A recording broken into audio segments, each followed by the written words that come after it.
97.1 Forever! Mga kwento ng pag-ibig, kwento ng pag-asa at mga kwento ng buhay dito sa Barangay Love Stories. Love Stories.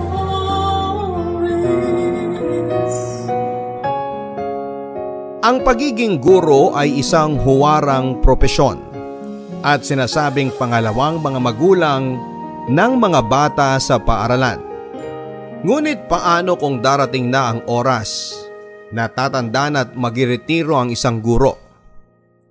Hihinto na rin ba ang pagkahuwaran at ang pagiging pangalawang magulang dahil wala na siya sa apat na sulok ng silid-aralan? Ano-ano ang mga sakripisyo ng isang guro bago pa man siya magretiro at mamuhay gamit ang kanyang pensyon? Ano pang mga aral ang maibabahagi niya sa kanyang palibot sa kanyang pagreretiro? Teacher pa rin ba ang tawag sa kanya? Dear Papa Dudut, isa lang ang alam kong kursong kukunin simula pa noong elementarya ako. Tandang-tanda ko pa na gustong-gusto kong tumulad sa grade 1 teacher ko dahil sobrang bait niya at matyaga sa pagtuturo sa kanyang mga estudyante. Mas lalong na-imagine ko ang sarili na maging isang teacher noong high school ako. Kaya ang kinuha kong kurso noong college ay ang pagiging teacher. Ako po si Lerma Papadudut. Nagturo ng Filipino subject sa isang elementary public school sa Camarines Norte. Mga pupils ko ay grade 5 and grade 6. Bilang isang guro ay kailangan po talagang maging maayos ang postura at pangalagaan ng iyong moral obligation sa publiko. Hindi po ako nakaranas na magkaroon ng boyfriend sa hanggang sa maging guro na lang ako. Kaya wala akong alam kung ano ang pakiramdam na niligawan o ang makipag-date. May tatawaging babe, Han, darling dahil isa kong taong bahay at paaralan lang. Kaya umabot po ako sa point ng buhay ko na natatakot na ako na baka hindi ako makapag-asawa at tatandang dalaga. Lagpas kalendaryo ng edad ko kaya nagpapanik. Naiinggit ako sa mga kapwa ko gurong may mga pamilya na. Lalong-lalo na yung binibisita sila ng kanilang asawa at anak sa school. Gusto kong makaranas ng ganon, Papa Dudut. Gusto kong makapag-asawa at ayokong magretiro na single at walang nabuong sariling pamilya. May isang lalaking umaaligid sa akin noon. Siya si Nardo. May itsura siya, Papa Dudut, at may trabaho bilang isang clerk sa munisipyo. Nang malaman ng kuya kong si Antonio ay sinabihan agad akong layuan na si Nardo at makakahanap pa ako ng ibang lalaki. Ang sabi ko naman sa kanya ay kung paano ako makakahanap ng ibang lalaki lampas kalendaryo na nga ang edad ko. Ang gusto ko lang ay magkaroon na ng kasama sa buhay. Ang may mayakap sa pagtulog at ang may makatuwang sa pang-araw-araw. Ma'am Lerma, sakay na kayo sa motor ko. Ihatid ko na kayo sa bahay nyo. Wag na, maglalakad na lang ako, Nardo. Sige na ma'am, doon din naman ang punta ko eh. Wag na, sige na, mauna ka na. Ma'am, kayo nga talagang sadya ako dun sa inyo. Ano? Kaya nga alin na kayo ma'am, sumakay na kayo sa likod ng motor ko. Saka mukhang mabigat yan dala-dala yung mga papel. Ano po ba yan? Mga test po ba yan ng mga estudyante nyo? Ito? Oo, exams. Kailangan ko i-check mamaya sa bahay eh. Tayo na ma'am, para mabilis kayo makauwi. Sakay na kayo sa likod. Wag na, nakakahiya. Huwag na kayo mahiya ma'am, alin na kayo. Sumakay na kayo. Sige na nga, mapilit ka eh. Sandali, kunin ko muna yung mga test paper nyo ma'am. Lalagay ko dito sa box. Sige. O yan. O ma'am, ito pong helmet, suot nyo. Para safe tayo.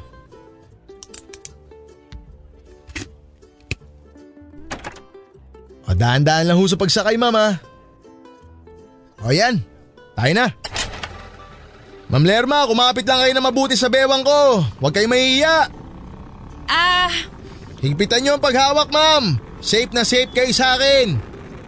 Dahan-dahan lang. Parang mabilis.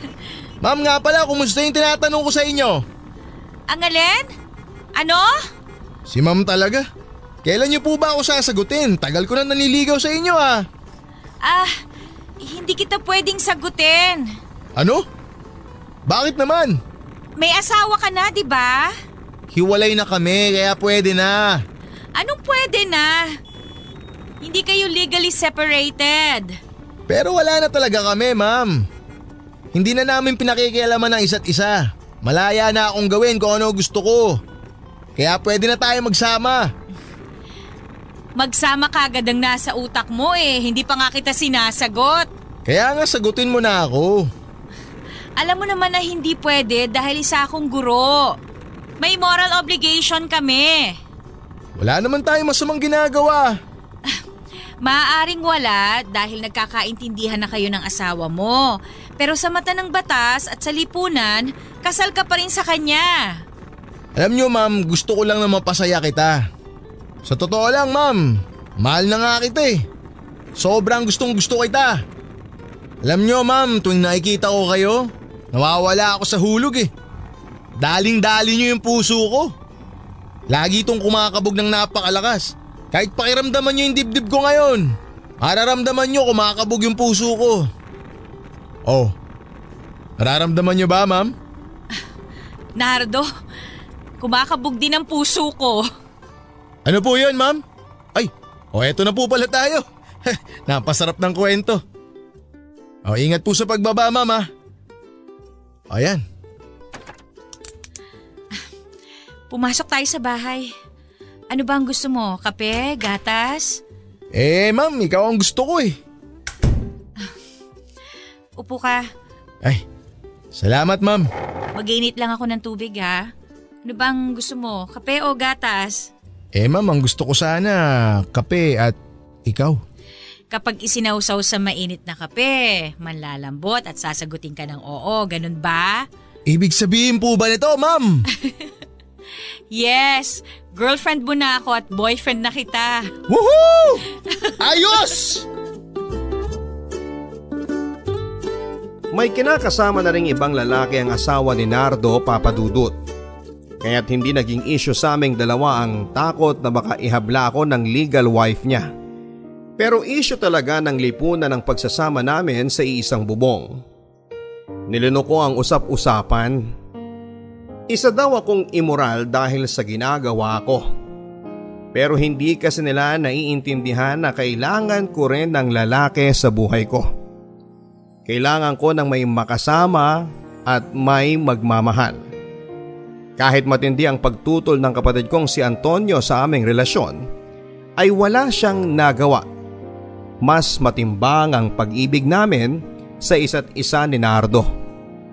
Parang normal lang ang nangyayari sa loob ng bahay namin, Papa Dudut. Except for the fact na hindi kami pwedeng magkaanak dahil magiging ground siya na tuluyan akong mapatalsik sa aking trabaho. Kaya sobrang ingat namin na hindi ako mabuntis kahit gustong gusto ko nang magkaanak kaming dalawa. Habang tinitingnan ko ang mga pupils ko ay parang gusto kong mag-uwi ng isa sa bahay namin at gawin naming anak. Naiinggit ako sa tuwing may mga magulang na sumusundo sa kanilang anak. Sa isip ko sana'y pwede rin kaming magkaanak ni Nardo. Walang araw na hindi namin pinag-uusapan ang tungkol sa bata. At minsan ay nauuwi sa selos at away dahil may anak si Nardo sa una niyang asawa. Nardo, tigilan na kaya natin tong relasyon natin na to. Ano? Simula pa lang, tayo na ang laman ng chismis.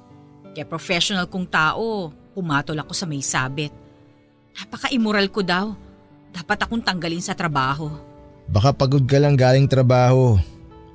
Sabi ko naman sa'yo ako nagagawa niyan eh. Sige na, ako na magluluto. Hindi Dapat noon pa. Hindi na kita tinanggap dito sa puso ko. Hindi sana aabot sa ganito. Alam mo Lerma, sa pagkakakilala ko sa'yo, hindi ka naman nakikinig sa chismis eh. Saka matatag kang tao. Lerma, sabihin mo nga sa akin, Ito bang paksa natin tungkol ba to sa mga chismis o tungkol to sa gusto mong magkaanak tayong dalawa? Nardo. Ay, sinasabi ko na nga be. Oo. Gusto ko nang magkaanak tayo pero hindi pwede eh. Nakakainis naman kasi to, hindi pwedeng mabuntis ang isang guro kapag hindi siya kasal. Paano kung may isang gurong babae na gusto lang magkaroon ng anak? Matatanggal din ba sa trabaho? Itigil mo na yung pag-iyak mo, Lerma. Alam mo, may naisip ako. Ano kaya kung mag-ampon na lang tayo? Eh sino naman? May kamag-anak ako. Malapit na siyang manganak. Salat naman sila sa buhay. Kaya sigurado ako na papayag yun na ipaampon yung anak niya. Nardo, sana pumayag. Iba pa rin siguro kung may inaalagaan tayong bata sa bahay at itatrato nating anak. Huwag kang mag-alala, Lerma. Susubukan ko siyang kausapin. Pero mukhang papayag talaga yun. Ang hirap ng sitwasyon nating dalawa, Nardo. Ang hirap-hirap. Tigilan mo na nga yung pagtatadtad mo dyan. Ako na magluluto. Magpahinga ka na muna, ha? Pag-usapan natin yung tungkol sa pag-aampon natin mamaya pagkatapos kumain.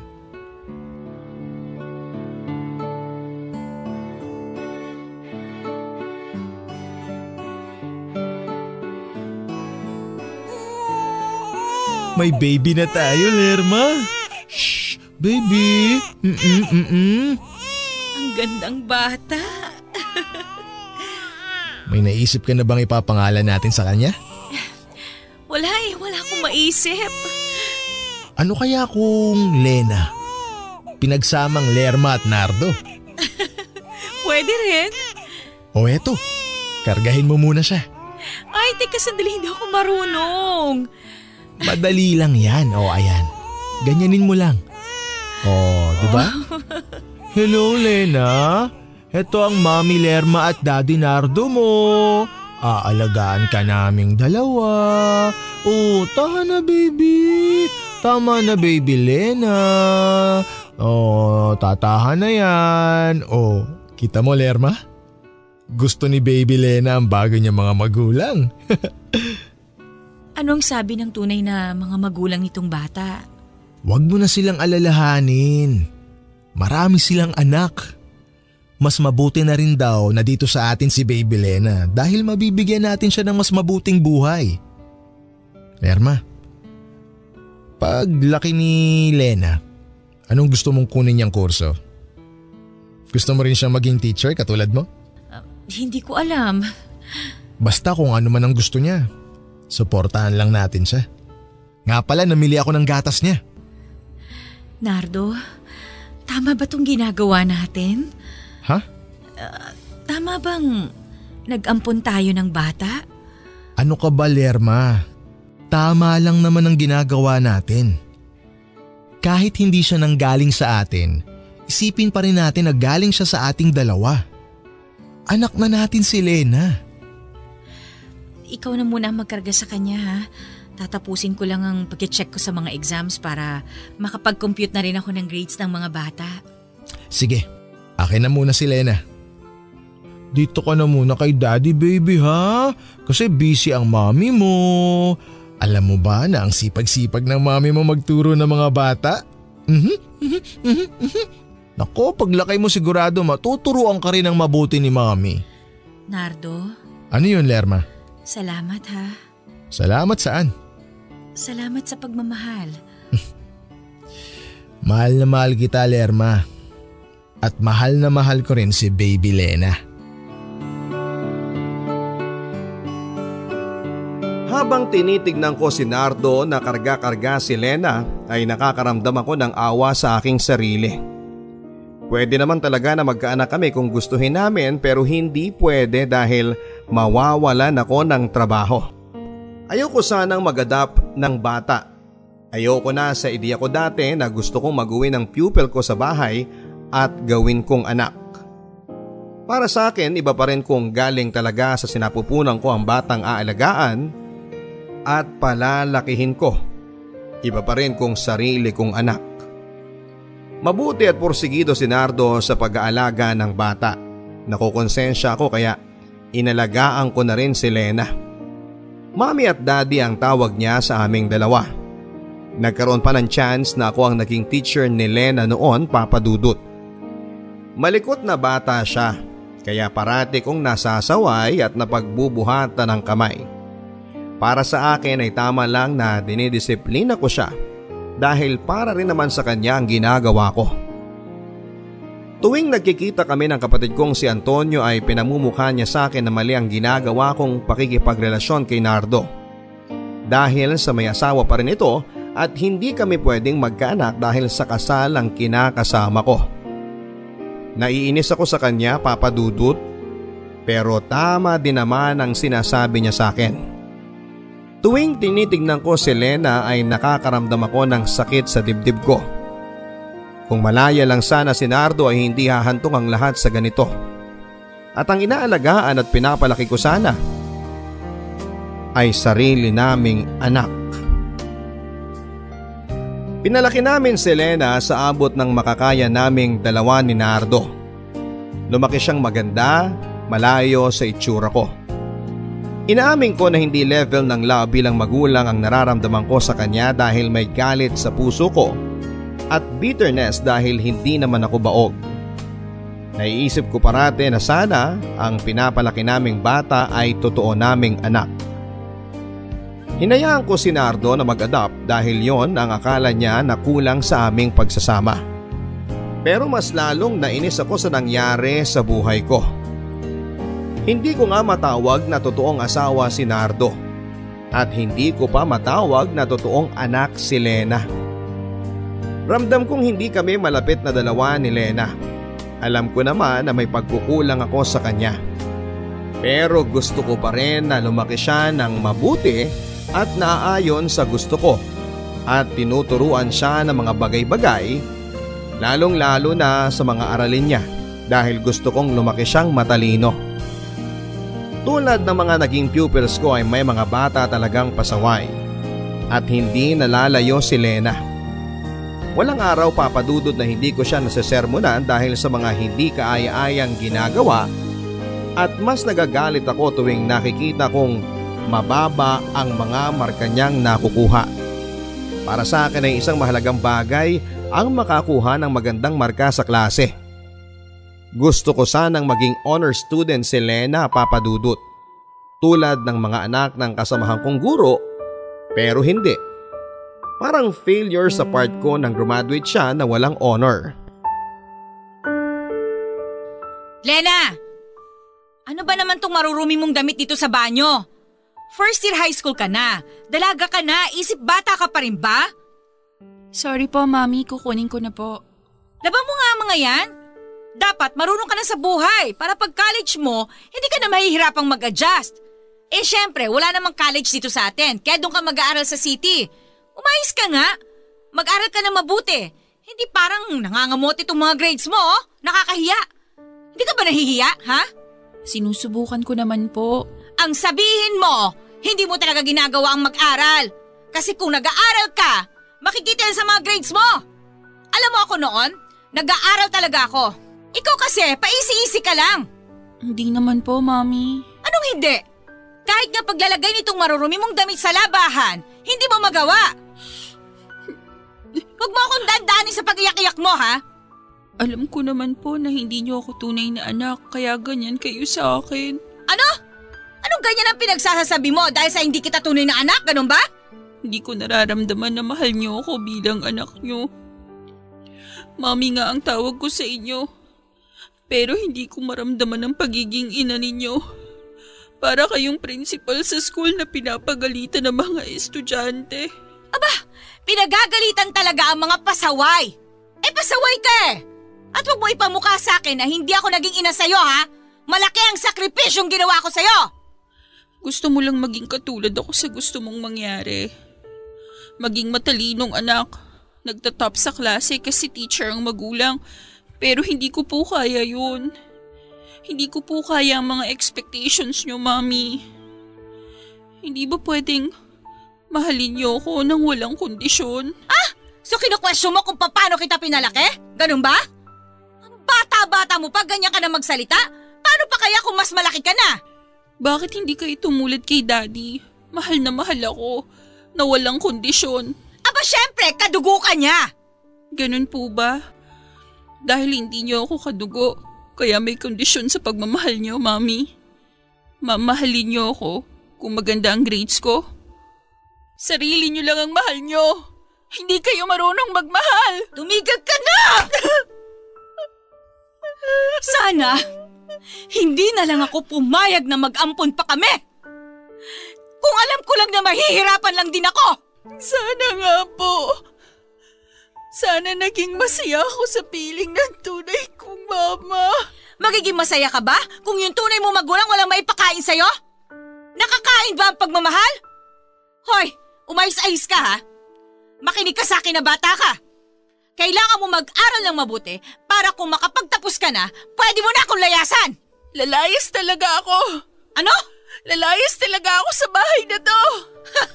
Maldita ka talaga, no? Hindi naman talaga anak ang nararamdaman ko sa bahay na to. Parang nasa classroom pa rin ako kapag umuwi ako dito. Para akong estudyante mo na araw-araw kinukunot ng isang teacher na hindi magkakaanak. Bastos kong boto ko! Sige, sampalin niyo ako. Yan naman parating ginagawa niyo sa akin eh.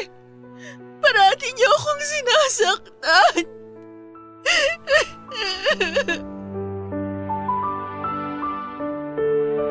Ang gusto ko lang naman na mangyari sa kanya, Papa Dudut, ay magkaroon siya ng magandang kinabukasan. Dahil tulad sa akin ay mahirap lang kami. Hindi ako kayang pag-aralin ng mga magulang ko noon kaya nag-aral talaga ako ng mabuti para makakuha ng scholarship sa college.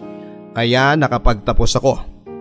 Kung hindi ko yun ginawa, ay baka tagalaba lang ako ng kung kaninong damit. Malayo nga sa akin si Lena. Masakit sa loob ko na naging ganon ang pananaw ni Lena. At naging hindi ako mabuting magulang para sa kanya. Dahil tama naman siya. Malaki ang pagkukulang ko bilang ina sa kanya dahil may reservations ako sa pagbibigay ng buong pagmamahal sa kanya. Dahil umaasa akong magkakaanak pa kami ni Nardo. Isang kahangalan na ganon akong mag-isip. Napaka-unfair ko kay Lena, kaya unti-unti kong binago ang pakikitungo ko kay Lena. Nais kong isapuso na anak ko si Lena na galing siya sa akin. Ngunit may lamat na talaga ang relasyon naming dalawa.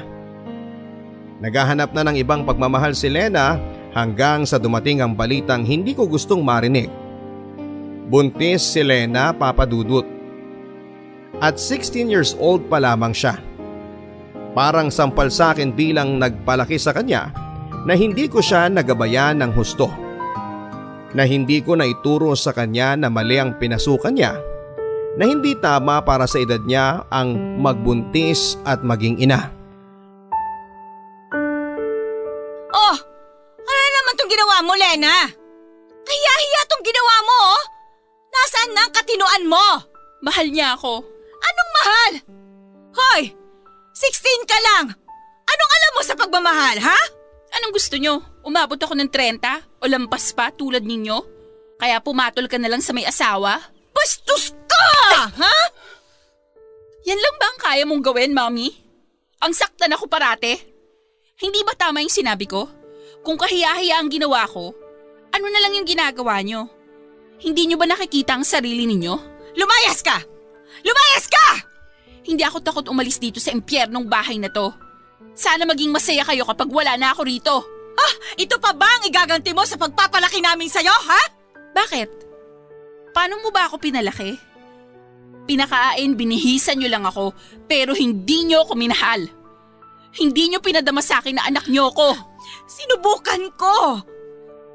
Mahal kita, anak. Nakakatawa yung itsura nyo. Hindi nyo alam kung paano magmahal. Sarili nyo lang ang mahal nyo. Hindi yan totoo. Hindi. Hanggang ngayon ba hindi nyo pa rin alam? Sandali lang. Saan ka pupunta? Aalis na ako. Hindi ba pinapalayas nyo ako? Aalis na ako. Kahit maghirap ako. Hindi na ako babalik dito. Lena, anak! Lena! Lena! Lena!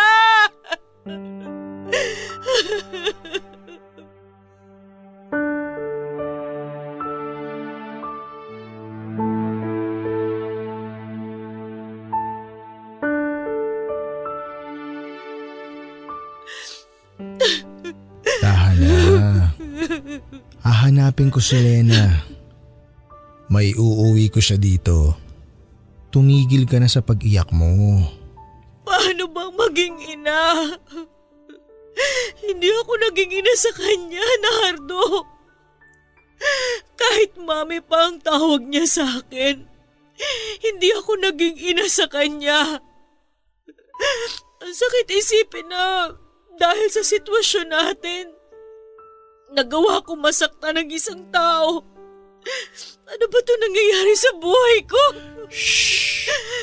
Tama. Magiging maayos din ang lahat, Nerva.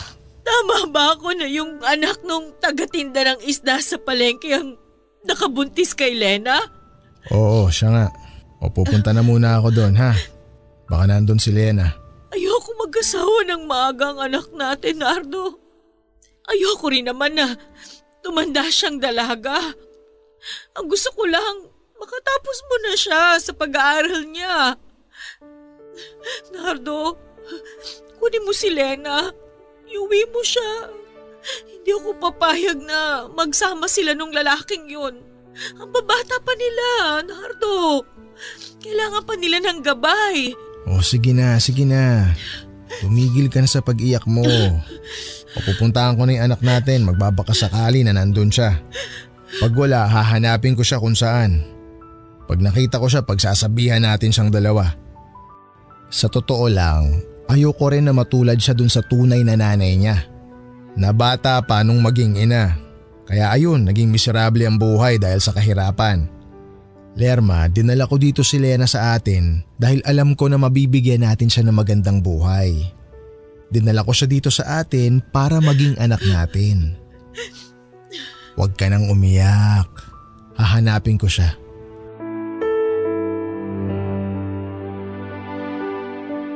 Wala ang anak ko sa bahay ng lalaking nakabuntis sa kanya. Pumunta ito sa tunay niyang ina at ayaw nitong bumalik sa akin. Hindi rin tanggap ng pamilya ng lalaking nakabuntis sa kanya ang pangyayari dahil may pangarap pa sila sa anak nila. Naintindihan ko naman dahil mga bata pa sila. Pinilit kong kausapin si Lena na bumalik sa amin pero ayaw na niya. Huminto sa pag-aaral si Lena habang pinagbubuntis ang anak niya. Walang araw na hindi ko iniisip si Lena, Papa Dudut. Kung maayos lang ba talaga siya, kung may kinakain ba siya o hindi ba masela ng pinagbubuntis niya.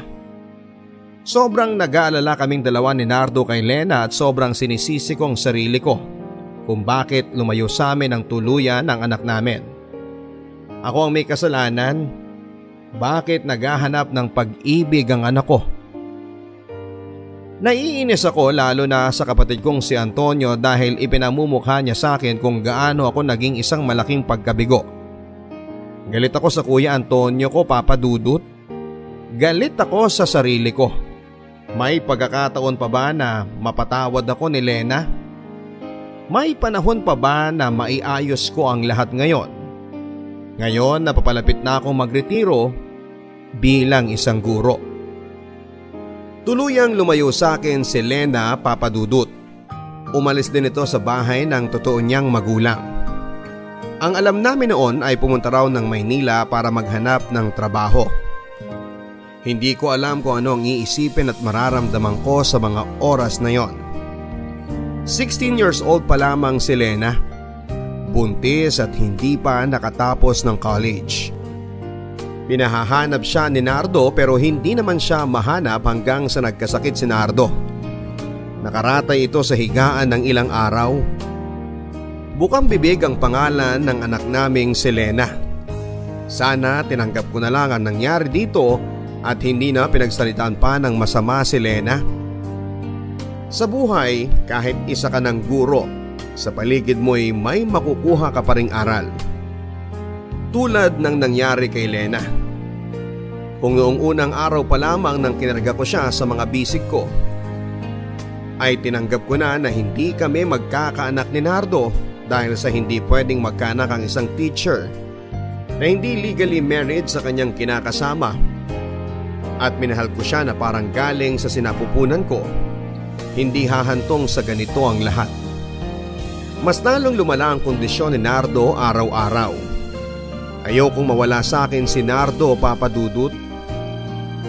Ang mga pag-iyak ko'y nagmistulang isang bahang rumaragasa at hindi alam kung kailan hihinto. Sobrang sakit sa puso, Papa Dudut, na makitang naghihirap sa paghinga si Nardo at hinahanap pa rin niya ang anak naming si Lena.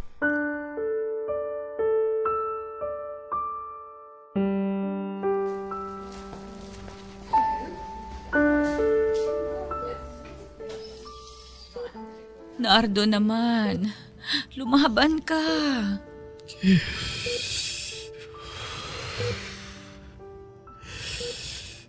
Lerma. Mahahanap pa natin si Lena. Ipangako mo sa akin, Lerma.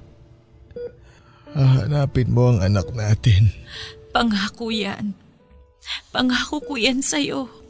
Kailangan mo nang may makakasama sa buhay, Lerma. Pasensya ka na kung hindi na ako makapagpapatuloy, ha? Alam mo, natutuwa ako pag iniisip ko. Ano kaya ang itsura ng apo natin sa kanya, ano? Yun na nga eh. Basta, huwag mo na muna siyang isipin, ha? Hahanapin ko siya. Salamat sa pagmamahal mo sa akin, ha? Papunta na daw dito ang anak mo bukas. Talaga, Lerma? Pupunta si Lena? Oo, tumawag sa akin. Alam mo, ikaw ang pinakamasayang nangyari sa buhay ko. Ikaw, Lerma. Magpakatatag ka, ha? Lerma. Nardo? Nardo? Nardo, okay ka lang ba? Nardo! Nurse! Doktor! Tulungan niyo kami dito! Nardo!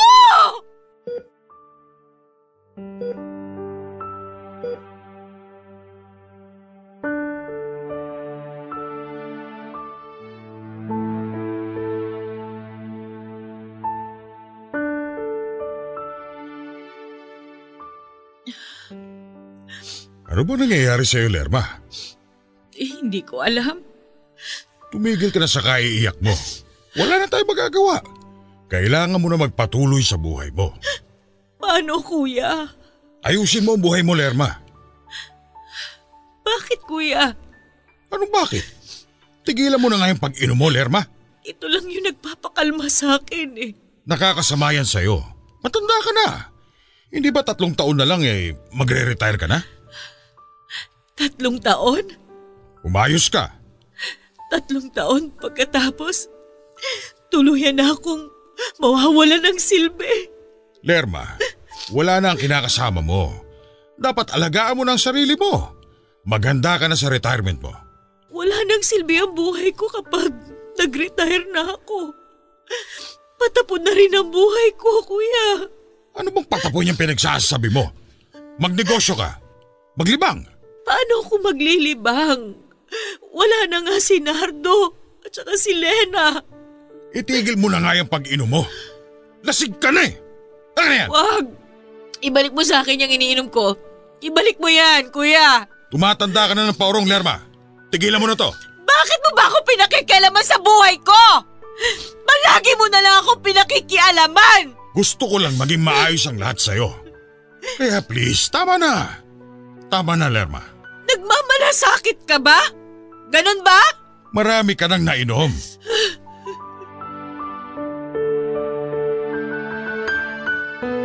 Iba sa pakiramdam, Papa Dudut, na ako lang mag-isa sa bahay. Namimiss ko na ang amoy ni Nardo. Namimiss ko na ang anak kong si Lena na patuloy na nagpapabagabag sa akin. Dahil hindi ko alam kung ano ba ang nangyari sa kanya. Maraming taon na rin na hindi ko siya nakita.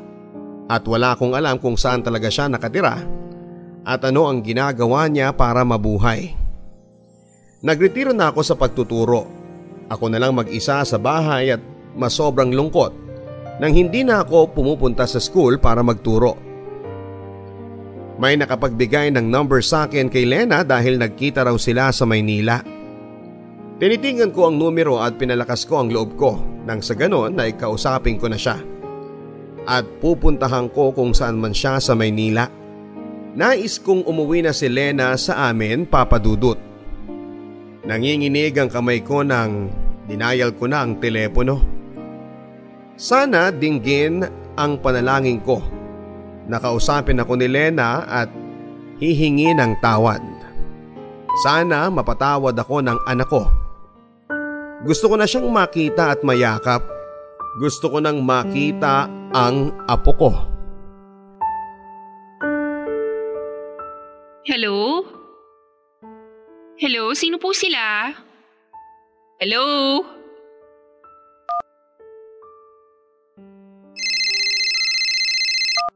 Hello? Kung hindi po kayo sasagot, ibababa ko na ho ito. Anak, Lena, ako ito ang mami mo. Mami? Anak, umuwi ka na. Matagal na kitang gustong makita eh. Gusto rin kitang mayakap. Bumalik ka na, anak. Mami, okay na ako dito. Anak naman, patawarin mo na ang mami. Nagbago na ang mami. Please, anak. Mami, okay na po ako sa buhay ko. Sana tuluyan niyo na lang akong kalimutan. Alam mo ba, ikaw ang bukang bibig ng daddy mo. Ano pong nangyari kay Daddy? Hindi mo ba alam? Ano pong nangyari kay Daddy? Ano po yun? Wala nang daddy mo, anak. Iniwan na niya ako. Ako na lang ang mag-isa dito sa bahay. Ano?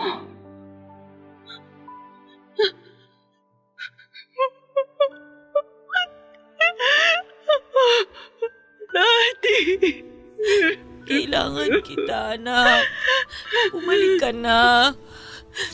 Patawarin mo na ang mami mo. Walang kwenta ang pagtanggap ko ng pensyon para mabuhay.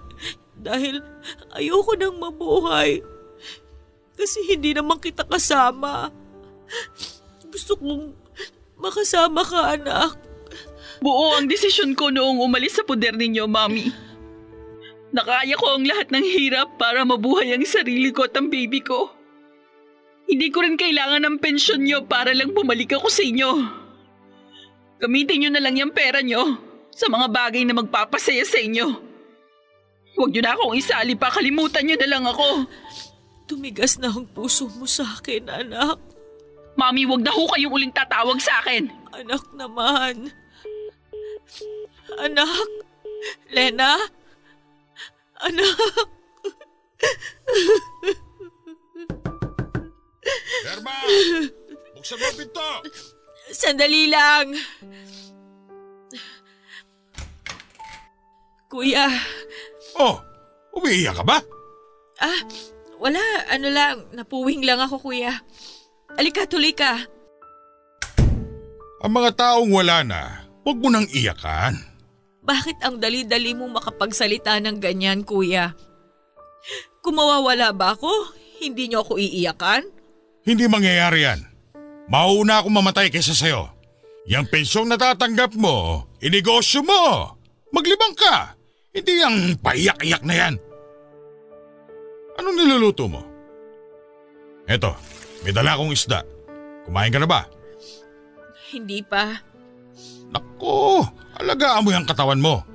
Hindi ka na bata, oy. Matanda na tayo.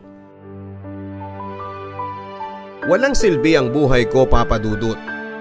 Kahit may natatanggap akong pensyon, ay nagugutom pa rin ako sa pagmamahal. Gusto kong umuwi na ang anak kong si Lena. Gusto kong ibigay sa kanya ang pagmamahal na hindi ko naibigay sa kanya. Gusto kong maging ina sa kanya, Papa Dudut. Hindi ako dinadalaw ng antok tuwing gabi.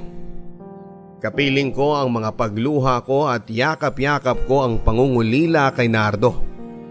At sa anak kong ayaw akong kausapin at tanggapin. Ang hirap pala talagang tumanda ng walang kasama. Ang hirap pala na hindi ako nag-invest ng pag-ibig sa anak ko. Ngayon sana'y may kasama ako sa bahay at nakikita ko ang mga apo ko. Kung may mga apo ako sa bahay ay natuturuan ko sila kung paano magsulat at bumasa. Na kahit retired teacher na ako ay may silbi pa rin ako. Pero wala na. Walang natira sa bahay kundi ang sarili ko. Takot ako mamatay na hindi man lang makitang muli si Lena. Nag-attempt akong tawagan siyang muli ngunit tuwing magsasalita na ako at marirecognize niya ang boses ko ay binababa niya kaagad ang telepono. Sobrang galit niya sa akin, Papa Dudut. At ang galit niya ay dala-dala kong bangungot sa bawat araw na ako ay nabubuhay. Darating pa kaya ang araw na magkakaayos kaming dalawa? Darating pa kaya ang oras na mayayakap ko siya at mahahagkang muli? Dumarami na rin ang nararamdaman kong sakit, Papa Dudut. Dala ng aking katandaan, hindi tulad ng dati ng kabataan ko. Kaya maingat na ako sa sarili dahil kailangan ko pang mabuhay dahil hindi pa kami nagkikitang dalawa ni Lena. Ang kinakainisan ko lang talaga ay ang panghihimasok sa akin ng kapatid ko. Sa lahat ng ginagawa ko ay may nasasabi talaga siya. Gusto niyang magnegosyo ko dahil sayang daw ang pera. Ang sabi ko naman sa kanya, Papa Dudut, ay hindi ko na kailangang pang kumita ng pera dahil nabubuhay naman ako at nakakakain ng 3 beses sa isang araw dahil nga sa natatanggap kong pensyon. Ang sabi niya sa akin ay nag-iba na raw ako simula nang maimpluwensyahan ang utak ko noong nagsama kami ni Nardo at nagdala pa ng bata para gawin naming anak. Hindi naiintindihan ni Antonio na kailangan ko ng pagmamahal ng isang lalaki at ng isang anak. Siguro nga ay hindi niya maiintindihan dahil lalaki siya at may asawa at mga anak. Isang umaga pumunta naman si Antonio sa bahay. Parang siramplaka na naman ang mga sermon sa akin. Ayaw ko mang pagbuksan ay wala akong magagawa dahil hindi rin naman ito aalis sa labas at magpapatuloy lang sa kanyang paulit-ulit na pagtawag ng pangalan ko at pagkatok sa pintuan. Mabuti naman pinagbuksan mo ako. Kanina pa ako tawag ng tawag sa iyo, Lerma. Ano bang kailangan mo, kuya? Bakit hindi mo pa rin ginagawa ang sinabi ko sa iyo magnegosyo ka kaysa natutulog ang pera mo? Kuya, kaya nga ako nag-retire dahil ayoko nang magtrabaho. Mas lalo ka manghihina niyan kung magmumukmo ka lang dito sa bahay. Kuya, pwede ba tigilan mo na ako? Ano tigilan? Concern lang ako sa iyo, oy! Hindi ka concern. Gusto mo kinokontrol mo yung buhay ko. Tama na! Ano pinagmamalaki mo, ha? Kuya, tigilan na natin to! Ipinagmamalaki mo na isa kang professional at kami ng mga kapatid mo walang natapos, ganun ba? Hindi, kuya! Huwag mo akong pagtatasan ng boses, Lerma, ha? Kahit matatanda na tayo, ako pa rin ang kuya mo. Ang nakakainis lang, nagmamalaki ka sa akin. Pero yung nakarelasyon mo, may sabit. Kaya hindi kayo magkaanak-anak at nag-ampon pa kayo. Sawa na kasi ako sa panghihimasok mo sa buhay ko Kung hindi dahil sa paghihigpit mo, sa panghihibasok mo nung kabataan ko, dapat sana nakapag-asawa ako ng mas maaga. Hindi sana ganito yung buhay ko. Pero kahit na nakipagrelasyon ako sa lalaking kasal sa iba, hindi ko pinagsisisihan yon dahil mahal ko yung tao. Minahal din niya ako. Ang pinagsisisihan ko lang, naging mahigpit ako sa anak kong si Lena. Hindi ko na malayan, naging katulad mo na ako na gustong kontrolin ang lahat ng kilos ko. Ang kaibahan lang namin ni Lena, duwag ako. Duwag ako noon. Hoy, wala akong ginawang masama sa'yo, ha? Gusto ko lang mapabuti ka. Tama na! Natapos ko na ang kurso ko, tumulong na ako sa mga magulang natin, sa inyo, sa mga kapatid natin, pero sana naman, respetuhin nyo na ang buhay ko. May sarili na akong buhay. Matanda na ako. Retired teacher na ako. Pero parang feeling ko, bata pa rin ako na gusto ninyong hawakan sa leeg Ayoko na, kuya. Anong gusto mo mangyari sa'yo noon? mabuntis tulad ng anak-anakan mo si Lena? Wala kayong tiwala sa akin! Ano? Kapag may lumapit na lalaki sa akin, pinalalayo niyo kagad yung lalaki. Nilalayo anak ko nung lalaki! Gusto mo dati Tama na! Tigilan mo na ako! Ayoko na! Lerma! Lerma! Hindi ako makahinga. Lerma! Ayos ka lang ba? Hindi ako makahinga. Lerma! Lerma!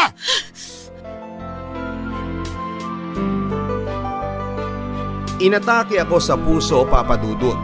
Mabuti at naisugod ako sa ospital. Kinakabahan ako dahil baka matuluyan na ako ng mga oras na yon. At hindi ko na makita pang muli si Lena. Nang magising ako mula sa matagal na pagkatulog ay ang puting kisame ang nakita ko. Akala ko talaga ay wala na ako sa mundo. Hinahanap ko si Lena at nagbabaka sakaling umuwi na pero wala pa rin siya, Papa Dudut. Maraming araw pa ang nagdaan at parang pinanghihinaan ako ng loob na lumaban pa dahil parang bato na nga ang nasa puso ni Lena. At tuluyan na niya akong kinalimutan. Walang nag-aalaga sa akin at maging ang mga pamangking ko ay ramdam ko na ayaw akong bantayan dahil ako raw ang masungit at nakakatakot na tiyahin nila.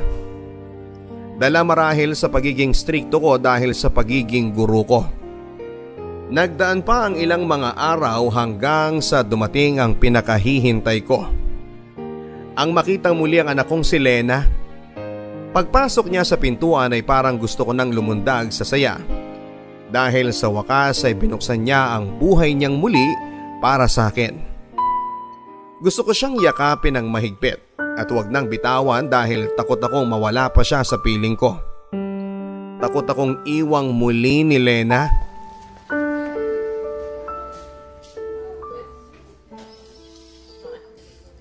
Anak. Lena. Mami. Matagal ko nang gustong mangyari ito. Dininig ang dalangin ko. Okay ka lang ba, anak? Ako dapat ang nagtatanong sa iyo niyan. Okay lang ba kayo, Mami? Akala ko mamamatay ako na hindi kita makikita. Salamat at pinuntahan mo ako.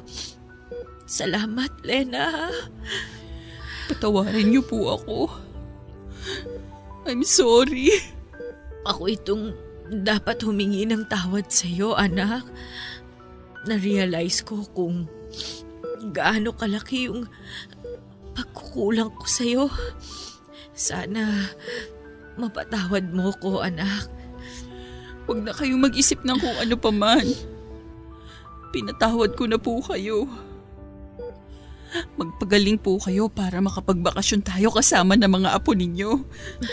Anak, salamat, anak. Salamat, napatawad mo ko. Ito na yung pinakamasayang araw ko. Masaya rin po ako, Mami. Nalungkot ako nung binalita niyo yung tungkol kay Daddy. Iniwan na niya tayo. Pero masaya na siya kung nasaan man siya ngayon. Hindi ko man lang siya nakita. Walang araw na hindi kanya inisip noon. Sinabi niya sa akin na hanapin kita. Nahanap kita. Kusa kang nagpahanap, anak. Mami. Ilan na bang mga apo ko? 3 na po. Ano bang nangyari sa buhay mo noong umalis ka sa amin? Pwede ko bang malaman? Nakahanap ako ng trabaho sa Quezon City. Doon ko na pinanganak ang panganay ko. Nakilala ko yung doktor na nagpaanak sa akin. Naawa sa kalagayan ko. Naging magkaibigan kami hanggang sa niligawan niya na ako. Hindi ko akalain na may magkakagusto pa sa akin na tulad niya. Mami, tama po yung sinabi ninyo na kailangan kong maging matalino para may matapos. Napagdaanan ko po yung nilalait at minamaliit na mga tao sa paligid ng asawa ko. Naririnig ko yung boses nyo, yung mga pangaral ninyo, yung pagmamahal nyo sa akin. Anak, ayoko lang aminin noon ng mga realization na mahal niyo ako. Nagmatigas din ang puso ko kaya ayaw kitang kausapin noon. I'm sorry. At salamat sa pagmamahal mo, Mami. Kung bibigyan ako ng buhay uli, gusto ko na sana galing na ako sa sinapupunan mo. Mahal na mahal ko po kayo ni Daddy. mahal na mahal kita. Mahal na mahal.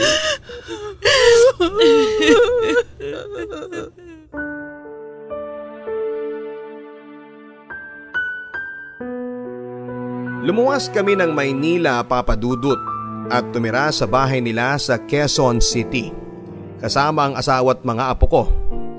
Nakapagtapos din pala ng kolehiyo ang anak kong si Lena at ngayon ay nagtuturo sa isang public school. Ang sabi niya sa akin na ako ang idol niyang teacher. Minsan sa buhay ay hindi po natin alam kung ano at sino ang naging guro na nagbigay sa atin ng aral sa buhay. Naging guro ko ang mga nangyari sa buhay ko, lalong-lalo na ang anak kong si Lena. Siya ang nagturo sa akin na magmahal ng isang tao na kahit hindi ko kadugo. Siya, Papa Dudut, ang nagturo sa akin kung paano maging isang ina. Siya ang nagturo sa akin na hindi lahat ng iniisip ko ay tama. Masaya ako na kapiling ko na siya, Papa Dudut. Tuwing tanghali ay nakikinig ako sa programa ninyo. Magaganda ang kwento dahil nakapagbibigay ito ng aral at boses sa mga ordinaryong tao na katulad ko. Kaya naisip kong isulat din ang kwento ko. Sana ay may nakuhang aral at iba pang perspective ng pag-ibig ang ating mga tagapakinig sa kwento ng isang retired teacher na katulad ko. Maraming salamat, Papa Dudut. Ang inyong kapuso at kabarangay, Lerma.